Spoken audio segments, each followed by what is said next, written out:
Welcome back to Insibles, everyone. So I'm going to go up to you guys in the S&P 500. Again, this is the SPY. We had a very important Fed minutes data report coming out today. And as you guys can see, we had a major spike as they did mention a possible easing on increases in Fed rate hikes. However, as you guys can see, we did have a pullback as they also did mention a possible increase in hikes if they did need to. So Fed minutes very neutral, but however, again, a very nice spike here on the SPY. I actually played QQQs today, but again, SPY had a very nice spike, very similar to QQQ, of course. So now our question is, from this consolidation that we had on this pullback before we were leading into Fed minutes, and we are within this range, are we going to break out of this? Are we going to break above it and then possibly continue on higher with this strength that we have been on the week? Or are we going to get a possible continuation on this pullback that we had leading into Fed minutes for a continuation on lower, as we are overbought on the daily chart on the SPY? And again, very much coming out with a doji candle. As you guys can see, a very indecisive candle after having a major rally to the upside. Are we going to get that indecisiveness to the downside and possibly jump out of overbought territory here? Or are we going to continue on higher and get more confirmation on that increase in strength here? I'm going to go over exactly what we're looking for here. Now, before I jump into this, all I ask in return from you is you smash that like button and hit subscribe if you want to see more chart updates on potential breakouts that I mention every single day throughout the week. So let's jump into this one.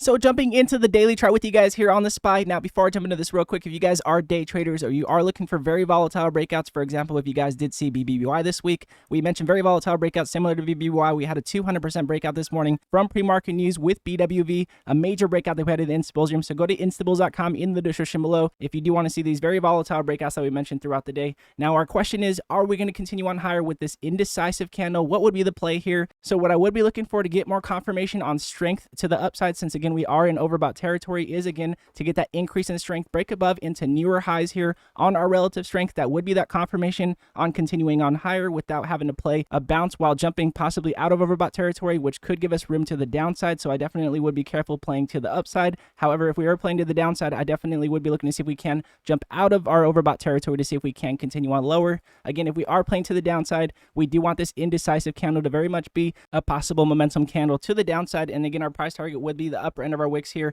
running into about 415, 416. Again, that would be the upper end of our previous range that we had, so that would be our price target if we were playing to the downside. And again, that very much would be possibly testing our 20-day moving average for a possible continuation on higher, for even a possible bounce here. So again, I definitely would be careful playing to the downside if I was playing late here at 416. However, again, if we were playing to the upside, we have our EMA line still above the median of our MACD, showing us that we still could continue. As you guys can see, we have a slight curl. We're going to see if this curl does continue on lower. Again, we do have a white shaded line that is a continuation on a decrease in buy pressure. However, if we do get a continuation on buy pressure, that would be that signal on a possible continuation on higher. People would be playing into swings at that point in time for that possible increase in buy pressure, breaking above all of our previous buy pressure points on the year, in my opinion, if we did play that swing. Now, in my opinion, again, playing to the downside, we're looking for a continuation on a decrease in pressure to the upside, as we do have lower highs here on our buy pressure. So again, we're looking for a continuation on white shaded lines if we're playing to the downside, and a possible increase in buy pressure, of course, for that continuation to the downside. Again, playing to the upside, very risky from here. However, playing swings, I definitely want to see that confirmation again on the RSI and increase in buy pressure here. But again, a very nice play that we did have again from Fed minutes, mentioning again that possible easing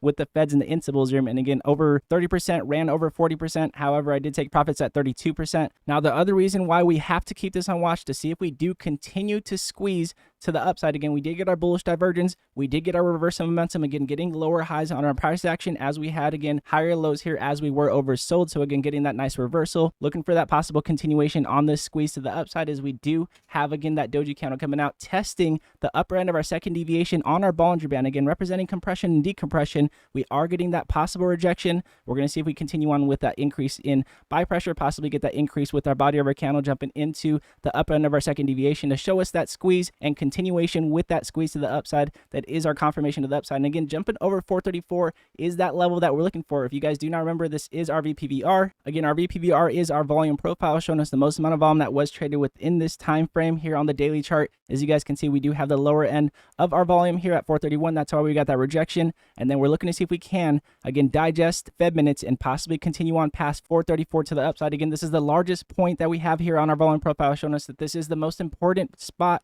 that we do need to continue on and hold to continue on higher and get that possible bullish market. So overall, again, just being very careful playing to the upside or the downside. This is a very good point to be looking for setups possibly to the downside. In my opinion, if we do continue on higher, again, simply looking to see if we can confirm over 434 here with that increase in buy pressure. Now, again, with that said, if you are a day trader or you are looking for very volatile breakouts that we mention every single day in the Instables room, go to instables.com in the description below, and only for $15 a month, you guys will never miss a breakout alert today again. And all of you Instables, I hope you guys did have a nice day today. Very, very nice breakouts all throughout the day in the Instables room. I hope you guys did enjoy it. Again, hope you guys are staying green. If you guys do like this video, it does help the channel grow, and I do appreciate it very much. And again, God bless you all, and I'll see you guys in pre-market.